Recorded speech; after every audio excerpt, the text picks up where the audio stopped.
Et avant de pouvoir parler, dis à Dieu votre parole.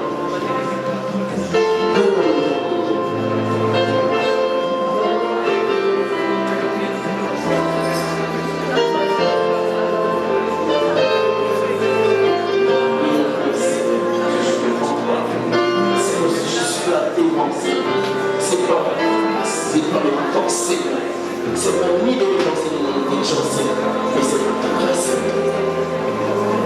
Yesu, yutamina dunia. Yesu, yukuluna nito.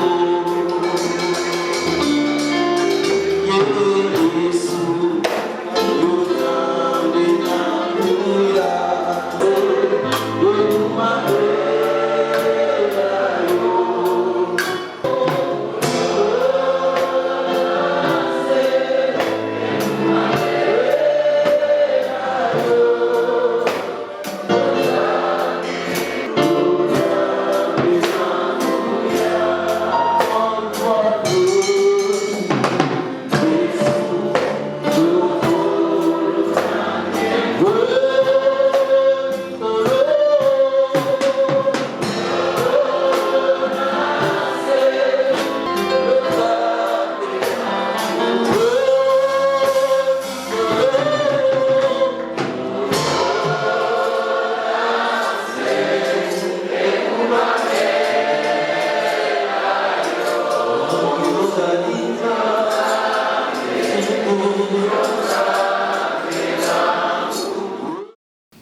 Je te prie, Seigneur Saint-Esprit, de me donner les mots qu'il faut pour exprimer ce que tu veux bien dire à ton peuple ce matin. Merci de bénir ce temps et d'en faire un temps béni pour nous tous. Au nom de Jésus que nous avons ainsi prié. Amen. Shalom, shalom Église. Que Dieu soit loué pour la grâce qu'il nous accorde encore en ces jours, de pouvoir nous tenir devant vous pour annoncer sa parole. Et je rends grâce à Dieu, je dis merci à Papa Raymond pour l'invitation et à tous les collèges pastoraux. Nous bénissons Dieu pour cette marque de considération à notre modeste personne. En effet, que nous avons le thème de ce matin s'intitule « Ensemble, partons pour la mission ». Ensemble, partons pour la mission. Les textes que nous venons de lire maintenant, à travers Maman Foura, je vois le Seigneur qui annonce à ses disciples que la moisson est grande, mais il y a peu d'ouvriers. Et vers la fin, il dit « Partez, partez, partez ». Je crois que depuis que cette année a commencé, nous savons tous que notre communauté, pendant ces 5 ans, nous parlons de ces grands thèmes ensemble. Dieu a inspiré à son serviteur, le révérend Dr Bokundo, à ce que l'Église parle de ces grands thèmes ensemble pendant plus ou moins 5 ans. Et en tant que prédicateur, il m'arrive d'en parler depuis cette année déjà. J'en parle très souvent là où nous sommes invités, ou même chez nous à l'Issala. J'ai remarqué, quand j'entends plusieurs personnes en parler, il y a quelques nuances par rapport au fond de cette expression « ensemble ». Dans certains endroits, je me rends compte que toutes les fois qu'on parle d'ensemble, il est souvent fait allusion du fait d'être dans un lieu géographique. Par exemple, nous sommes tous ici, donc nous sommes ensemble. Il y a de ceux qui donnent plus l'accent, mettent plus l'accent sur le fait d'être dans un même lieu géographique, pour dire que là nous sommes ensemble. Et même certains que j'entends parlant de ces termes ensemble font beaucoup plus allusion du fait de faire la même chose de la même manière, nous tous. Alors là encore, nous sommes ensemble. Donc ce concept ensemble, depuis que le Seigneur a inspiré à son serviteur, il y a plusieurs nuances là-dessus. Et pour ce matin, je pense que ce n'est pas pour moi le temps de dire que les lieux géographiques, être ensemble veut dire être dans un lieu géographique, ce n'est pas faux. Mais aussi être ensemble, ce n'est pas faux, c'est le fait de faire la même chose de la même manière pour tous. Mais je crois que dans la pensée profonde de Dieu, selon que la lettre était écrite au début de cette année même, je crois avoir jeté un coup d'œil, ensemble était puisé dans la pensée du Seigneur dans les Actes des Apôtres, où le Seigneur, l'écrivain dit, ils étaient tous ensemble, persévérant dans la prière, ainsi de suite, ainsi de suite. Je me suis rendu compte que lorsque nous lisons les Actes des Apôtres attentivement, nous nous rendons compte qu'il y a plusieurs fois que cette expression ensemble revient, et de plusieurs manières. Et la façon dont cette expression ensemble est beaucoup plus revenue, qui a donné même le sens de ces mots ensemble, selon la vision de Dieu même pour les Actes des Apôtres, c'est l'expression tous d'un commun accord. Bien-aimé, ensemble va au-delà du fait d'être dans un même lieu géographique. Ensemble va au-delà du fait que de faire la même chose de la même manière, de manière uniforme. Mais ensemble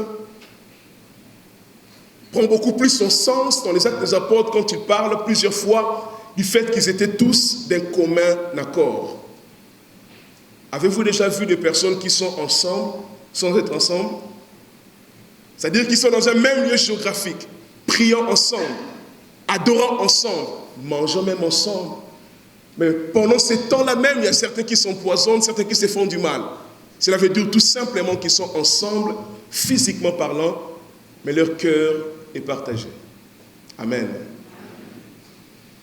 Et je crois la pensée profonde de ces mots ensemble veut dire avoir la même vision. Alléluia. Il n'y a pas plus longtemps, une dame me parle d'une amie qui est quelque part dans ce monde, mais bien sûr, même, il a un problème avec dans son couple. Le problème, c'est quoi? Ils sont ensemble avec son mari, sous le même toit. Mais ça fait presque 5 mois déjà qu'ils ne dorment plus ensemble. C'est-à-dire, ils ont fait pratiquement la séparation des corps. Quand les visiteurs viennent, ils les voient sourire, ils les voient rire ensemble pour faire semblant. Et dès qu'ils partent, ils ne s'adressent pas à la parole. Voyez-vous, ils sont ensemble, mais ils ne sont pas ensemble parce qu'ils n'ont plus la même vision. Ils ne pensent plus la même chose. Bien, mais quand nous parlons d'ensemble, partons pour la mission, nous ne parlons pas du fait de nous mettre en file indienne pour partir, mais nous parlons plus en termes de vision. Nous parlons plus en termes d'objectifs. Tous mettons-nous ensemble dans la même vision, le même objectif pour la mission. Bien-aimés, les apôtres étaient d'un commun accord. Ils étaient d'accord à quoi? Ils étaient d'accord à la mission que Jésus leur a donnée. Dans Matthieu chapitre 28, verset 18 à 20, il dit « Allez, faites de toutes les nations mes disciples. » Ils étaient ensemble autour de la vision. Bien aimé, il est difficile, s'il faut se mettre ensemble simplement parce qu'on est dans un même lieu. C'est souvent pour cette raison-là que nous nous divisons. Pourquoi je le dis? Remarquez, parmi les apôtres même de Jésus, il y avait plusieurs tempéraments. Je me souviens d'un prédicateur qui disait que Pierre devait être un bon mongala. Parce que Pierre était du genre un peu chaud. Des réactions un peu très chaudes. J'imagine, on nous relate des histoires dont il réagissait de cette manière seulement quand Jésus parlait. Mais je pense que si c'était vraiment son tempérament, il est possible que même quand ils étaient ensemble, parfois Pierre posait des problèmes. Je suspecte. Si c'était son comportement, imaginez, il était, je crois, le seul ces jours-là, quand Jésus dit, préparez vos couteaux, mais je suis surpris, ces jours-là où le couteau devait sortir, il était le seul à en avoir. Ça prouve qu'il avait un tempérament un peu... Donc être ensemble avec quelqu'un de pareil n'est pas facile, je crois. Un jour, la mère de Zébédée est envoyée par ses enfants.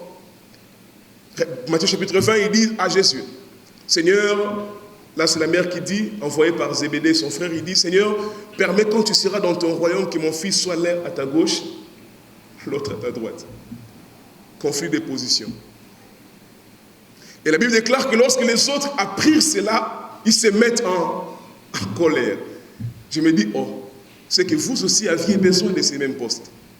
Donc pour dire qu'ils étaient dans un même lieu, il y avait des problèmes, il y avait des tempéraments différents, mais parce qu'ils étaient dans la même vision, ils ont pu marcher ensemble.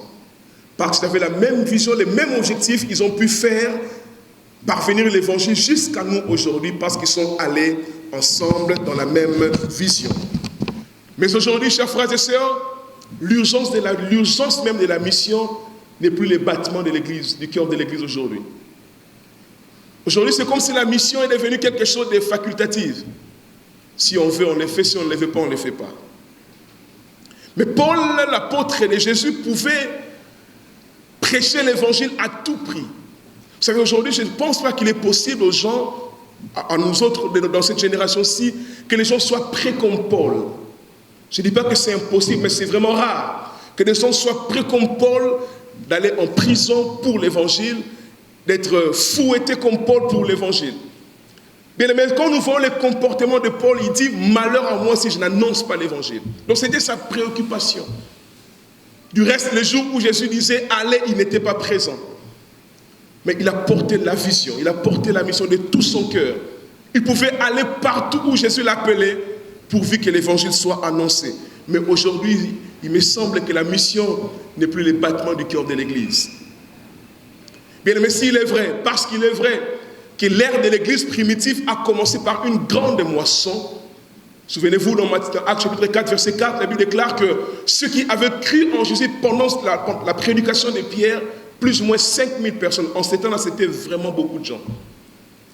Si la mission a commencé par une grande moisson, la première église, bien aimé, la dernière église aussi sera caractérisée de la même façon. Il y aura une grande moisson pour le Seigneur.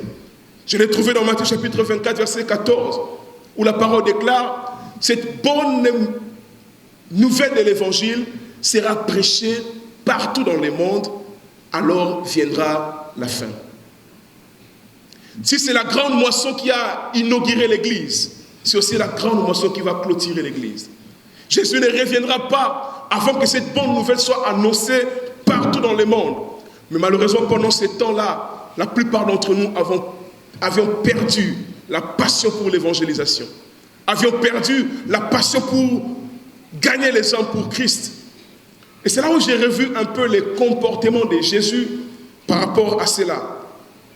Bien, parce que c'est triste aujourd'hui de constater que les chrétiens se préoccupent plus de leur propre salut. Je suis sauvé, ça me suffit. J'irai au ciel, ça me suffit. Ça paraît comme si ce n'est plus notre préoccupation de voir le monde mourir autour de nous. Ça paraît comme si la plupart d'entre nous, ça nous fait plus souffrir de voir notre frère les plus proches ne pas connaître Jésus. Ça ne nous choque plus, je pense, la plupart d'entre nous de voir ton ami le plus intime ne connaît pas Jésus. Cela prouve que notre cœur est tourné presque à autre chose. Pourtant, dans Luc chapitre 15, nous voyons Jésus expliquer de 3 manières sa priorité pour les âmes perdues. La première des choses, il parle d'un berger. Il dit, qui d'entre vous étant berger peut se permettre de garder 99 de ses brebis alors qu'un seul est perdu? Parce que les gens les reprochaient, lui Jésus, de s'asseoir avec les pécheurs. On les reprochait, tu t'assois avec les gens de mauvaise vie. Et il dit, qui d'entre vous peut se permettre d'être tranquille alors que l'un de ses brebis s'est égaré? N'ira-t-il pas les chercher partout? Et lorsqu'il les trouvera, ne les prendrait-il pas? Les mettrait-il pas sur ses épaules remplis de joie? Vous imaginez, il est prêt à laisser les 99 pour aller chercher un seul. Jésus nous montre par là le prix d'une âme. Jésus est prêt à tout laisser. Nous qui sommes déjà sauvés, il est content pour nous. Nous qui sommes déjà dans sa bergerie, il est content pour nous. Mais il se préoccupe pour ceux qui sont encore dehors.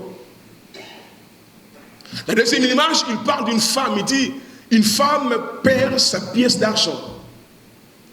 Lorsque l'une de ses pièces se perd, cette femme prend le temps de chercher la pièce. Il renverse les tables, il fait tout.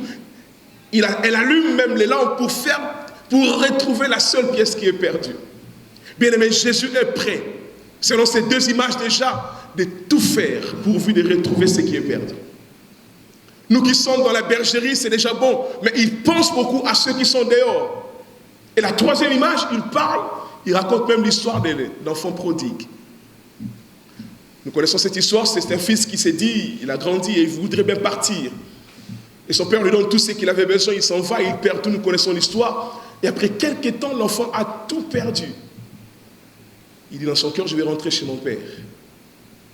Lorsqu'il prend la décision, les jours même il rentrait, ce qui m'intéresse, c'est que les jours même qu'il rentrait, le père se retrouvait au coin de l'avenue voyant l'enfant revenir.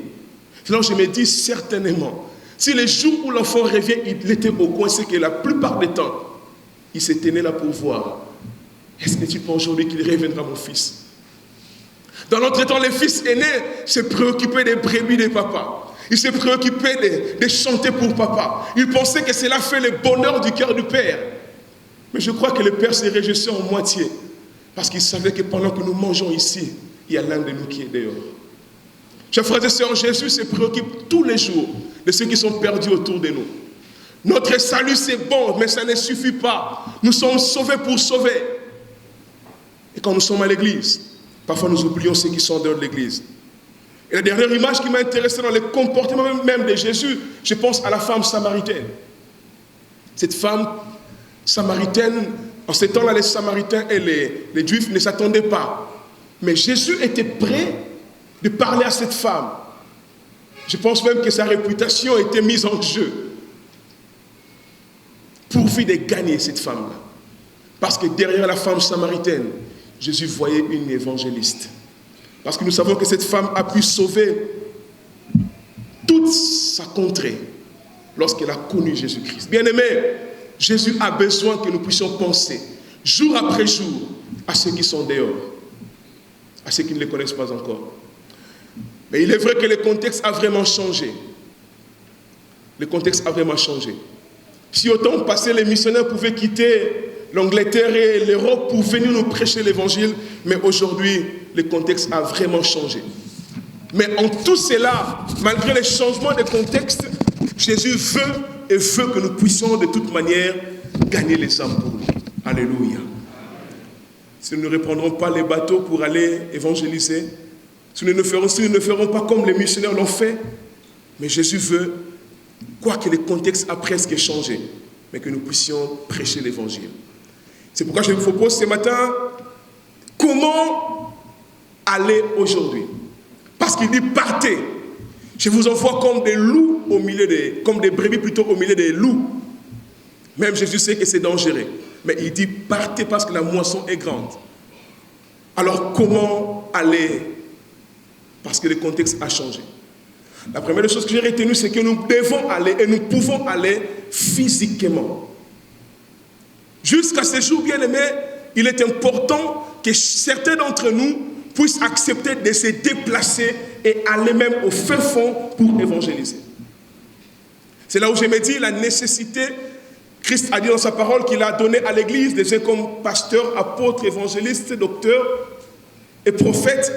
Il dit pour le perfectionnement des saints. Donc je crois qu'en ces temps, des temps comme ceux-ci, ceux qui doivent aller parmi les 5 ministères, plus les apôtres et les prophètes. Les apôtres iront pour bâtir. Les apôtres et les évangélistes, c'est sauvé. Les apôtres iront pour bâtir. Les évangélistes, c'est pour propager la bonne nouvelle. Dans des temps comme ceux-ci, il nous faut un relèvement des vrais évangélistes et des vrais apôtres. Parce que la moisson est prête. Il faut que les gens aillent. Il faut qu'ils puissent aller évangéliser, gagner les âmes et implanter des églises. Et c'est important, chers frères et sœurs, que certains d'entre nous s'engagent physiquement pour aller. Mais à part ceux qui sont apôtres et évangélistes spécifiquement par rapport à le fait d'aller physiquement, bien aimés, tous à l'église devrions dans des temps comme ceux-ci avoir un mental évangélique et apostolique. Aujourd'hui, les chrétiens ne se préoccupent plus que partout où ils sont, partout où nous sommes, pour ne pas m'exempter, nous devons parler de Jésus. Les premiers chrétiens de cette église, ils étaient comme obsédés de Jésus. Partout où ils sont, on les entendait parler de Jésus. Mais aujourd'hui, nous sommes dans nos milieux de travail. Partout où nous sommes, parfois nous sommes préoccupés à rechercher tout ce dont nous voulons. Mais parfois, nous ne voulons pas dire même un seul mot concernant Jésus. Bien aimé, si le pasteur Joël pourrait faire ce que je fais, j'en ai les dons de parler longuement comme ça. Si vous ne pouvez pas le faire comme nous, même un seul mot suffit. À ton frère d'à côté, Jésus t'aime. Donne ta vie à Jésus.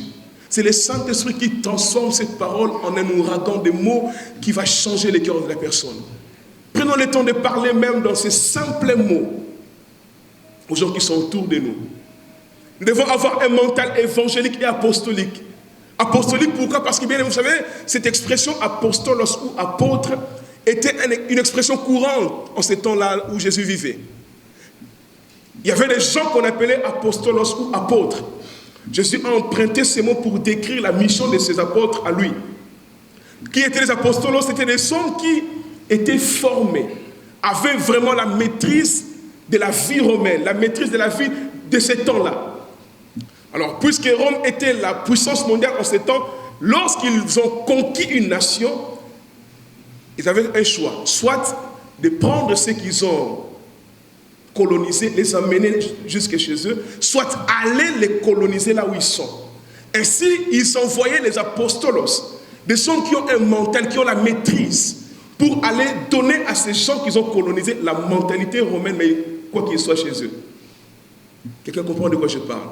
Jésus a emprunté ces mots pour dire, là où nous sommes, nous devons communiquer la vie du royaume, comme les apôtres, les apostolos. C'est ce qu'on appelle un mental apostolique. Partout où nous sommes, nous devons parler du royaume de Dieu, communiquer les valeurs du royaume. Et ainsi, en cela, nous participons à la mission. Et cela est très important. Que Dieu suscite parmi nous un peuple évangélique et apostolique, qui savent que nous sommes ici dans ce monde comme une sel, comme le sel. Il dit, vous êtes le sel de la terre, la lumière du monde. Il faut que partout où nous sommes, puissions briller, puissions donner du goût en parlant de Jésus et en montrant plusieurs la voie. Alléluia. Si certains doivent aller physiquement, si nous devons tous le faire physiquement, la deuxième manière de le faire, c'est en le faisant, en finançant la mission. Financer la mission, financièrement. Chers frères et sœurs, si nous devons partir physiquement parce que je suis évangéliste d'appel, si nous devons partir physiquement parce que je suis apôtre d'appel, mais de ceux qui ne sauront pas partir physiquement parce qu'elle est femme d'affaires. Je prêche quelqu'un, je crois. Il y a ceux qui ne doivent pas partir physiquement parce qu'elle est ministre, je ne sais quoi. Mais ceux-là peuvent partir quand même en soutenant ceux qui partent financièrement. Alléluia. De nos jours, il n'y a plus de gens qui peuvent. Vous savez, tel que nous sommes là, la maison où nous sommes, toute la mission protestante, il y a des hommes en Europe qui ont donné de leurs moyens pour que nous soyons évangélisés. Mais aujourd'hui, où sont les chrétiens qui ont des moyens, qui peuvent les disposer? Malheur à nous qui sommes appelés dans des temps comme ceci, entre guillemets, parce que l'évangile a été pollué par les faux. Et lorsque les pasteurs parlent d'argent, nous sommes suspectés de cupides. Pourtant, il n'y a pas mission sans moyens. Il n'y a pas mission sans argent. Chers frères et sœurs, si vous étiez déçus par les faux qui circulent dans la nation, dans notre contexte actuel, sachez-le que la présence du faux n'annule pas les vrais. Jésus veut toujours gagner les âmes. Et il a des hommes qu'il a appelés, qu'il nous faut financer pour évangéliser. Je ne pense pas qu'aujourd'hui nous demanderions à Papa Nguendou d'aller encore avec une pirogue. Plus de prendre l'avion, parce que le contexte a changé. Mais qui payeront ces avions? Qui donneront tous ces moyens pour évangéliser? Si ce n'est ceux-là qui acceptent de partir à travers de leurs moyens. Bien-aimés, nous devons soutenir la mission avec notre argent. Parce qu'on est dans des temps comme ceci, j'insiste sur le fait que le contexte a changé. Si nous voulons vraiment gagner le monde et essayer d'étouffer tous les faux que nous voyons autour de nous, l'Église aujourd'hui ne doit pas être distraite parce que les médias est l'un des outils forts aujourd'hui. Un prédicateur disait, si Jésus était dans des temps comme ceci, il allait avoir une page Facebook, un compte YouTube, Twitter et tout ça. Parce que Jésus allait là où il y a le monde. Quand je parle d'une page Facebook, je ne parle pas de nos comptes là. Je parle d'une page qui est vraiment financée, qui est vraiment... Ça demande l'argent tout ça. Mais où sont ceux-là qui peuvent disposer de ces moyens pour faire ce travail? Chers frères et sœurs, si vous ne pouvez pas partir physiquement, faites partir votre argent. Partez avec votre argent pour que l'œuvre de Dieu l'évangile soit annoncé. Nous prions aujourd'hui qu'il y ait encore à l'église des hommes qui sont prêts à donner leurs parcelles, leurs voitures, tout ce qu'ils peuvent pourvu que l'évangile puisse prendre l'élan. Alléluia. La troisième manière dont nous pouvons partir, c'est en priant pour ceux qui partent et pour ceux qui donnent. Si vous n'avez pas d'argent pour soutenir la mission, pas de force pour aller physiquement, bien, mais vous pouvez aussi aller en vous engageant à prier pour ceux qui partent. Chers frères et sœurs, la mission n'est pas facile. Et le diable s'élève toujours contre ceux qui aillent pour annoncer l'évangile. Alors que je vous prêche ce matin même ici, ce soir, je dois être à 18h à Kisante pour prêcher toujours l'évangile. Il y a un programme qui se clôture aujourd'hui et en matin à Kisante. Toute la nuit, je n'ai presque pas dormi pour préparer ces moments d'ici et de là. Vers 2h, je suis allé laver ma voiture, parce que je devais aller avec ma voiture. J'ai mis tous les bagages dedans, tout ce qu'il faut. Papa Ngendou, aujourd'hui, alors que je sortais de ma maison, j'ai connu un accident. À quelques mètres de chez moi. Et j'ai dit au diable, nous voulons, je vais partir.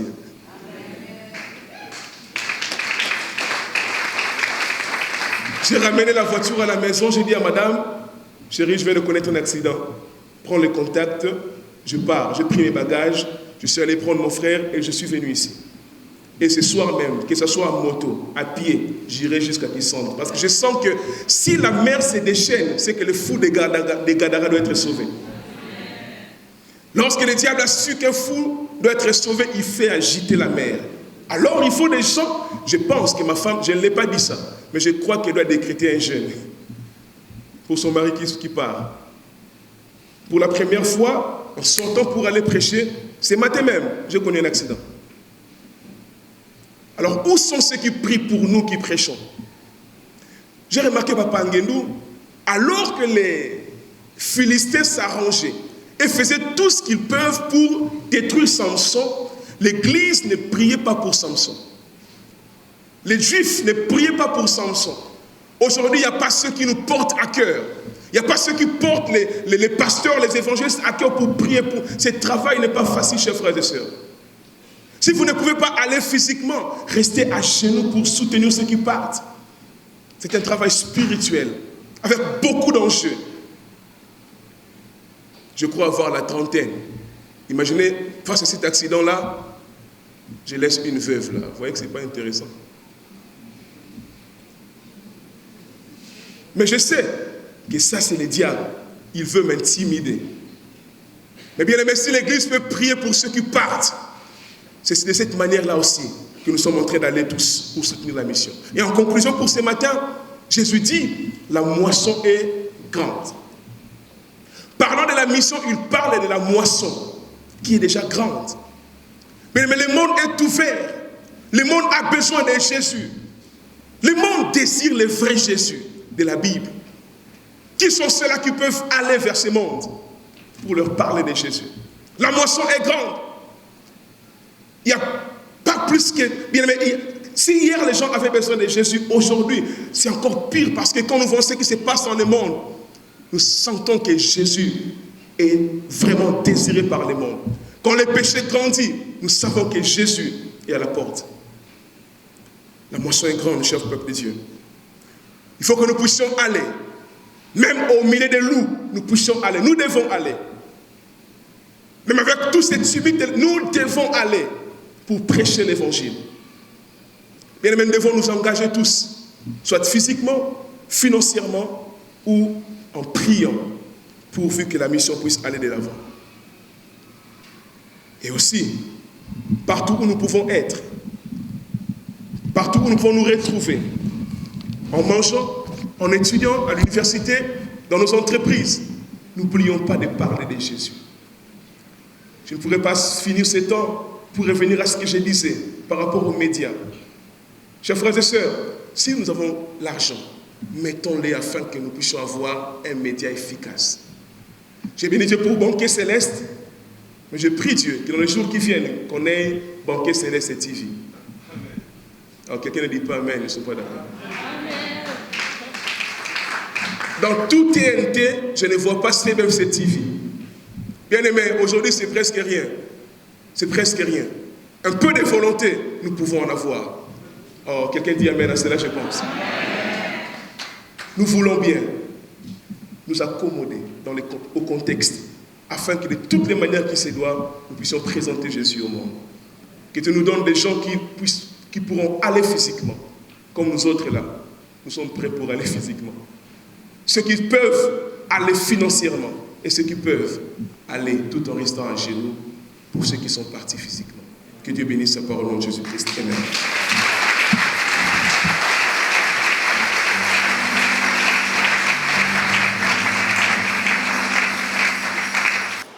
Merci Seigneur pour cette interpellation de ce matin.